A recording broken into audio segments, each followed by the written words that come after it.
सोचिए, आप रात के अंधेरे में गहरी नींद में डूबे हैं और एक मच्छर बार बार कान के पास आके आपको तंग कर रहा है। आप बार बार उसे भगाते हैं पर वो फिर से आपके कान के पास भौंपू बजाने लगता है। अब ये सवाल है कि मच्छर हमेशा कान में ही क्यों भिनभिनाते हैं। इसके 3 कारण हैं जिसे जानकर आप हैरान रह जाएंगे।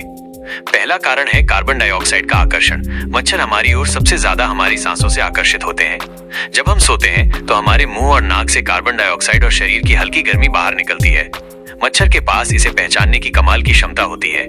लगभग 50 फीट दूर से ही वे इस कार्बन डाइऑक्साइड का पता लगा सकते हैं और इसी गंध का पीछा करते हुए हमारे सिर के पास तक पहुंच जाते हैं। दूसरा कारण है पंखों की भिनभिनाहट। मच्छर के पंख 1 सेकंड में 300 से 600 बार फड़फड़ाते हैं। इस तेज रफ्तार से जो आवाज पैदा होती है, चूंकि मच्छर कार्बन डाइऑक्साइड का पीछा करते हुए हमारे सिर के पास आता है, इसलिए ये भिनभिनाहट हमें सीधे कान के पास सबसे तेज सुनाई देती है। शरीर के दूसरे हिस्सों के पास भी ये भिनभिनाहट होती है, लेकिन कान के पास इसकी गूंज ज्यादा साफ महसूस होती है। तीसरा कारण है हमारे कान की बनावट।